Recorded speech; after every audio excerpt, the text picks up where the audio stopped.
Imagine having a system that researches, writes, edits, and formats your newsletter. It does it on complete autopilot and it uses AI. No late nights, no staring at a blank page, just a polished newsletter draft delivered to you every single week. That's exactly what I'm building today. A multi-agent newsletter inside of N8N, step by step, under the hood. And if you stick around until the end of this video, I'll show you how to automate the entire process, a process that usually takes several hours. And as an added bonus, I'll even show you how you can use this automation to make money. Here's the big idea. Newsletters are valuable, but building them is very time intensive. There's research, outline, writing, editing, formatting, and then once all that's done, you then have to send it. This system breaks all of that down into a process using specialized AI agents. The first agent is a research agent, and this is the agent that picks the topics based on the keyword that's been imported. The next is a writer agent, and this agent drafts out each of the sections that make up a newsletter. And the last agent is probably the most important agent, and this is the editor agent. And what this does is it combines all the elements, puts it into a nice polished newsletter, which is in HTML format. And then you can see the output here. For the example of this video, I'm going to post it to Slack. But you can send it anywhere you want. You can send it into your newsletter software. You can put it onto Airtable, or you can just email it yourself. So I'm going to go ahead and live demo this for you. And you can see here that the research keyword is going to be AI automation for law firms. So once I click on execute workflow, it's going to find the keyword and search for it using Tably. It's then going to plug all that information into the research agent, which is then going to plug into another Tably node, which is going to research titles. Once that's done, it will then activate the writer agent, which is compiling each of the sections that are necessary for a newsletter. And then once that's done, it will then trigger the editor agent, which brings all these elements together and creates the final newsletter. And then once the automation is complete, it will then post it to Slack. And there you have it. Here's the AI generated newsletter. You can see it's got a nice title. It's actually formatted it in a newsletter style. So you can see different sections here. It's mostly relevant information because the AI agents will only find information like news articles, blogs, anything related to my search keyword within the last week or the last month, depending on your time frame. And lastly, but the most important of all, it actually gives you citations. So you can see here that I've actually got links to everything that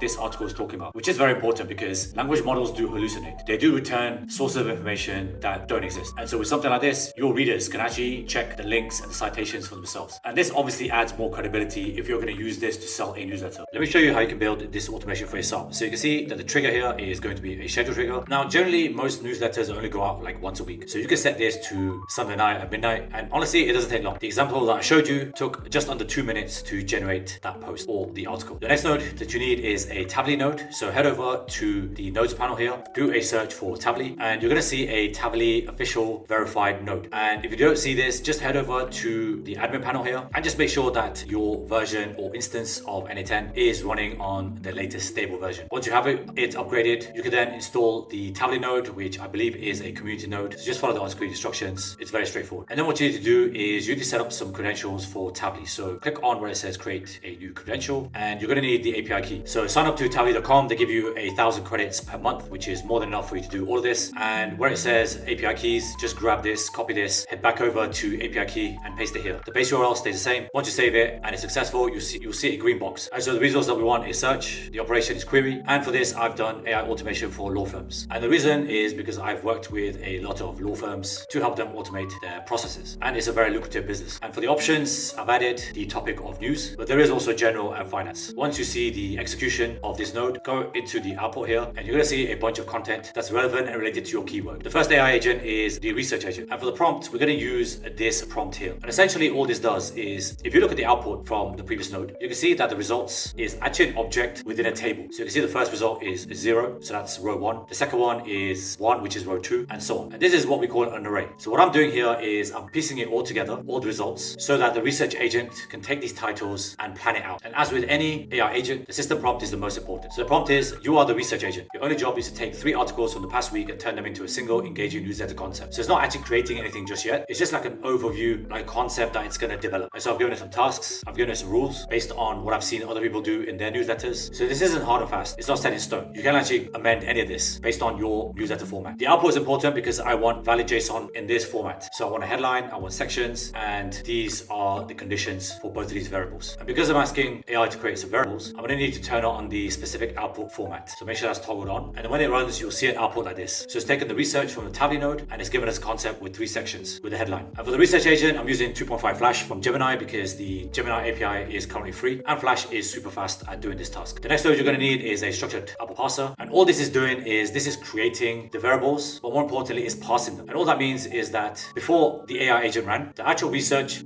was an object, and I can't do much with an object. So what I need to do is I need to split this up into its core individual parts. So that's the headline and the sections, which means I can plug it into the next agent and develop the next part of the newsletter. Once I have the titles, I then need to extract them. So I'm using a split out node. And all this is saying is you take the section here, just drag and drop it, which is sections, and we want to split them out. So it's gone from one item or object into three because we have three sections. Once we have the titles, we can then research them. So I added another Tably node. This time it's a query. And for the query search, I'm just going to drag and drop the output.sections that I've created from the previous node. For the time range, I've gone for a month, just so because this is a very niche business. But if it's much broader, then I would go as narrow as 1 week. And make sure you check include raw content. Once it runs, you'll see all this on the right hand side. So it's got the URL, it's got the title, it's got the content, and it's got the raw content as well. And you can see that there's multiple instances of this. Once you have the titles, we can then plug it into a writer agent. So for this agent, we've got two prompts. The first one is the search term. If you go all the way down to the first Tably node, you'll see it's this variable here. The second one is the research, and that's from our research titles node. The system message is you are a writer agent. Your responsibility is to create one complete standalone section of a weekly business newsletter. Think of this as a modular building block. Each section should be strong enough to stand on its own while also fitting naturally into the broad newsletter flow. I've given it some tasks, I've given it some rules, and I've asked it to humanize it. Because the last thing I want to do is if I'm sending this out to my audience or to my client's audience, I don't want it to sound like robotic AI generated text. So this section here is very important because this will humanize the content. And then I've given it an output. So for section headings, I want to format the content into 2 to 4 short paragraphs, use bullet points when needed, make it human, actionable, and show how readers can turn insights into opportunities to make or save money. Include real citations with full clickable URLs where required. And when it runs, you'll see something like this on the right hand side. Now for the chat model, I'm using something a bit heavier than 2.5 Flash, and that's 2.5 Pro, because at this point, I'm actually creating the content. So I need something a bit more heavy duty. Now this could also be OpenAI's ChatGPT. The next node is an aggregate node, because if you look at the output from the writer agent, there's actually 3 items, because I fed it with 3 sections. And so I need to aggregate it all. And so it's gone from 3 to 1. And so I've got the first output, the second output, and the third output. Once it's aggregated into one item, I can then plug it into the editor agent, which is going to finalize the entire newsletter. There's 2 prompts. The first one is the title, which comes from the research agent, and it's the headline. And the second is the body, which is from the previous aggregate node. And you just drag and drop this one over here. We're going to require the specific output format to be turned on. And for this particular system message, you are the newsletter agent. Your job is to merge the 3 provided sections into polished, email-ready newsletter formatted in HTML. Now, I've kept it email-ready because you can actually just email this out. So if you want to send it to like a client, you can actually get a human-in-the-loop step, get them to approve it before it goes out. Or you can just output it to Slack or Airtable or Google Sheets or even just a newsletter platform. I've given it some tasks, I've added today's date, and I've given it some formatting guidelines for each of the sections. I've got citation rules, I've got inputs, and I've asked it for some valid output JSON, which is in this format. So I've got 2 variables I'm asking it to create. One is subject, the second one is content, and then I've got some rules for the output. And then when it runs, you'll see something like this, which is the subject line and the content in HTML. And because I need to parse it, I need to take those variables out so I can use them downstream later for the next 2 nodes. I've got a structured output parser. And because I'm sending this to Slack, I've just added a code node just to format it for Slack because it's actually HTML and I want it to look tidy and nice and readable. So I've added a code node, and all this will do is this will just format the HTML into readable text. Now, if you are just going to send this to email, you don't actually need this code node. You can just plug in a Gmail node or whatever your email platform provider is and just send it off that way. And the last node is a post to Slack node. So I've just connected it to my general channel. And for this, I've just dragged and dropped a new variable that I've created called Slack message inside the code node. So instead of me pasting in the title and the body of the newsletter separately as 2 different variables, I've just merged it into one, drag and drop that here, and then you'll see it on the right hand side as the output I showed you at the start of this video. And if you're loving this content, smash the like button, subscribe to the channel, turn the notifications on, and feel free to leave me a comment below. You built a newsletter, it's automated, great. But how do you monetize this skill? Well, today's your lucky day because I'm going to show you exactly how you do this. Head over to a website called Upwork. You can see I've done a search for newsletter writer, and the first result is this newsletter writer and publisher. The payment is verified, which means the client is verified, they're 5 stars, and they spent over $300,000 on Upwork. And all they need is content creation. Now, there might be some design elements in there, so you might need to drag and drop a few design blocks inside of their newsletter software. But honestly, 90%, if not 95% of the effort, all the heavy lifting has been done by this automation because content is always what takes long. It's where you're going to spend most of your time. And if you can use AI to automate it, you can now scale it, which means you can have several clients on your roster and you can run multiple versions of this newsletter AI automation. And if you scroll down Upwork, there's literally loads of these types of jobs and they're paying pretty decent money. This client is offering anywhere between $12 to $35 an hour, which in any country of the world is an amazing hourly rate. So to recap, this multi-AI agent plans, writes, and edits full newsletters automatically. For your own business, that means less time wasted, but as a service, it means new income streams. And as you saw, businesses on Upwork are already paying for writers and curators. You can stand out from the crowd and you can scale this exponentially by doing it with newsletter automation, where you deliver a finished draft every single week. And the opportunity is huge. If one client pays you $500 per month, that's $6,000 a year. Multiply that by 3 and you have $18,000 a year just on 3 clients, and all built from want one automation that you build once and maintain. And this isn't just about automation. It's about creating something people will pay for while you get back your time. If you want to know where you can download the blueprint for this workflow, click on the link in the description and sign up for the Automation Kings private AI group. The link is in the description. Follow the on-screen instructions. I'll see you on the inside. Before you go, subscribe to the channel if you haven't done so already. Turn your notifications on, and I'll see you when the next video drops.